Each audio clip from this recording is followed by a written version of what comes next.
साहब जो है, इन्होंने बनारस में कहा है कि हमने 40 साल भीख मांगी है तो भीख कहाँ मांगी, ठीक है ना। जिसका जवाब मैंने दिया था, भाई आप मुझसे क्यों पूछ रहे हैं, माननीय प्रधानमंत्री जी से पूछिए, वो उसका जवाब देंगे कि कहाँ उन्होंने भीख मांगी। फिर आपने दूसरा प्रश्न मुझसे किया था, मतलब मिश्रा जी ने किया था कि हाँ, वो कहते हैं कि उन्होंने चाय बेची है, तो जहाँ हाँ, के वो बाढ़ नगर या जो भी है नगर, हाँ, वहां तो ट्रेन रुकती नहीं थी, वहां तो रेलवे स्टेशन था नहीं, तो उन्होंने हाँ। चाय कहाँ बेची। तो उसका जवाब भी मैंने यही दिया था कि आप मुझसे क्यों पूछ रहे हैं, माननीय प्रधानमंत्री जी से पूछिए, राइट। नहीं, फिर ये सवाल जो है हर आदमी तक पहुंचना चाहिए। नहीं, मैं तो तीसरे जवाब की सवाल की बात करूंगा कि हम्म, हमारे माननीय प्रधानमंत्री को क्या हम्म, इतनी छद्म नीतियों को अपनाना चाहिए क्या, क्या हम्म, उनकी चरित्र की दृढ़ता इस तरीके की नौटंकी करने के लिए है, या उन चीजों को जमीन पर उतारने के लिए है। आज आप ये बताइए, हम्म, मैं तो इस बात को नहीं समझ पा रहा हूं कि उन्होंने अपनी जो है नूपुर शर्मा को हम्म, भाजपा की प्राइमरी मेंबरशिप से क्यों बर्खास्त किया, राष्ट्रीय प्रवक्ता के पद से क्या क्यों बर्खास्त किया। उसने क्या हम्म, गलत बात कह दी थी, जो हम्म, हदीस में लिखी हुई है वही बात उसने कही थी। हम्म, वो हदीस तो इनकी है ना, वो हम्म, नूपुर शर्मा की तो हदीस है नहीं।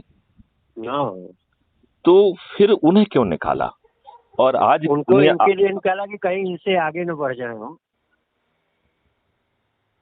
मतलब जो मोदी के लिस्ट में लोग भाई हैं फिर इनसे आगे न वो फिर बढ़ तो जाए। फिर तो इंद्र भगवान हो गए ना, जिनका सिंहासन हिलता ही रहता है। तो भैया ऐसे इंद्र महाराज, भगवान है। राजनीति में यही होता है, सिंहासन हिलते रहते हैं। तो नहीं, मैं दूसरी बात कह रहा हूँ। मुझे बहुत कष्ट होता है इनके कुछ स्टेटमेंट से।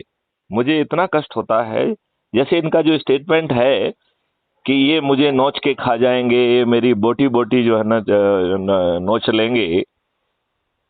इस स्टेटमेंट से, वो भी देश का प्रधानमंत्री यदि ऐसा स्टेटमेंट देता है, तो जिसको एसपीजी की सुरक्षा मिली हुई है, वो यदि ऐसा स्टेटमेंट देगा, तो भारत की जनता वो कितनी डर जाएगी।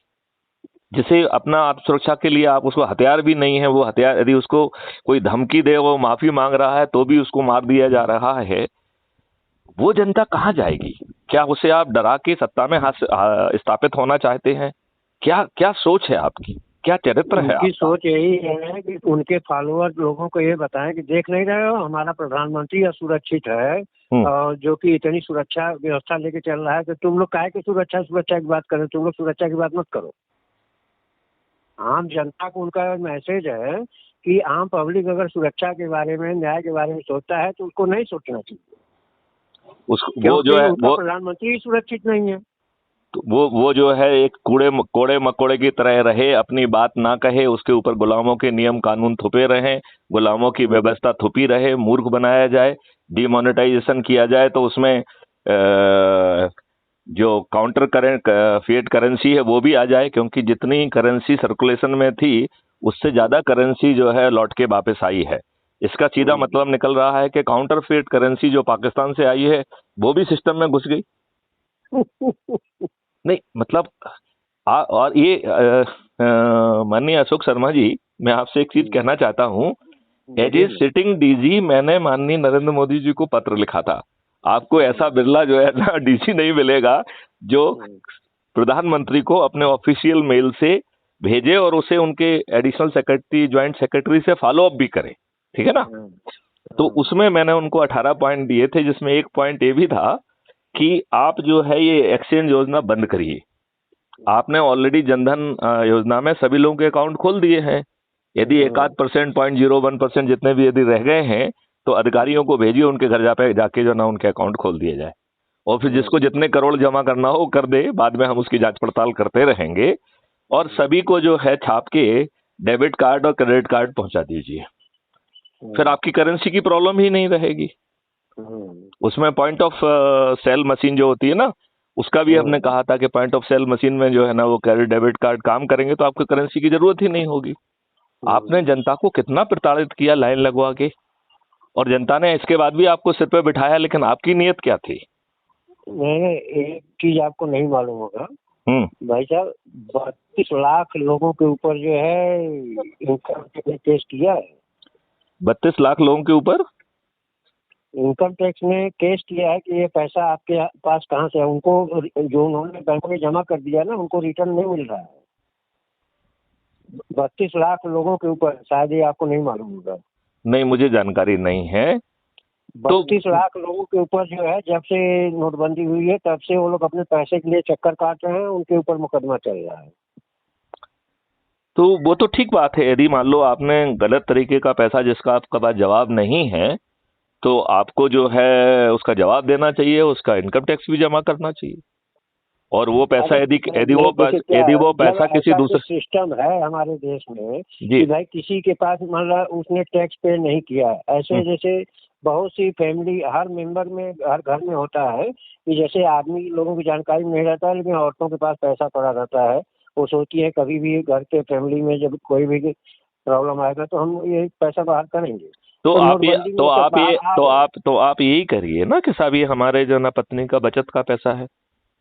लेकिन अरे पत्नी लेकिन बोलेंगे तो ये तो आपने अधिकार कभी दिखाया ही नहीं टैक्स के रूप में। अब इसका लेकिन इनको क्या करना नहीं, चाहिए था कि आपने इतना जमा किया है ना, तो नहीं उसका नहीं 30% माइनस नहीं। करके उनको बाकी का दो ना। हाँ हाँ हाँ हाँ इनको क्या करना चाहिए कि जो भी XYZ ने जमा किया है उसका 30% माइनस कर दो, हाँ बाकी हाँ। तो उनको लेकिन पैसा सभी दे दो। राजनीतिक पार्टियों ने तो अपना पूरा पूरा पैसा, किसी ने और सब 27,000 करोड़ पार्टियों जमा कर देखिए, लिया, किसी ने कुछ हजार करोड़ महाराज जमा कर लिया। हजारों हजार अरब रुपए जो है नेताओं का एक पार्टियों का फंड है, हजारों हजार अरब का।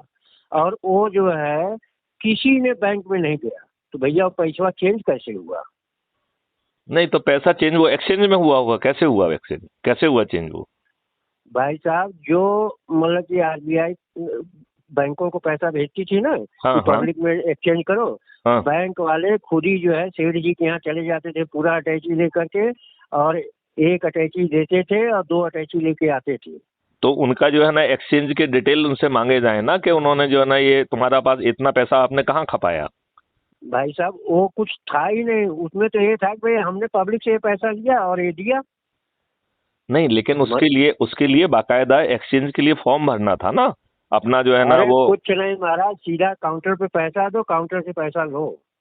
नहीं, तो ऐसा जिन्होंने किया है ये तो जो नियम स्थापित किया था उसके विरुद्ध है ना, तो ऐसे लोगों के विरुद्ध कार्रवाई होना चाहिए ना। अरे महाराज ये कानूनवा नियमवा पालन कौन कर रहा था? बैंकों वाले कर रहे थे, करा रहे थे ना।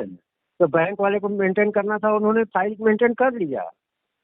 नहीं, तो उन्होंने जो फाइल मेंटेन की वो किसके पास पैसा गया जो उनको दिया गया? अरे जिसको पैसा वापस किया उसको दे दिया, जो पैसा बैंक में आ गया उसमें ऑफिसर नहीं लोग भी नहीं खाए, नहीं नहीं पॉलिटिकल लोगों नहीं ने खाया है। नहीं नहीं नहीं नहीं, उसमें तरीका ये था कि सामने वाले को फॉर्म भरना था, सामने वाले को अपना आधार कार्ड और बहुत बहुत सारी चीजें लगाना थी।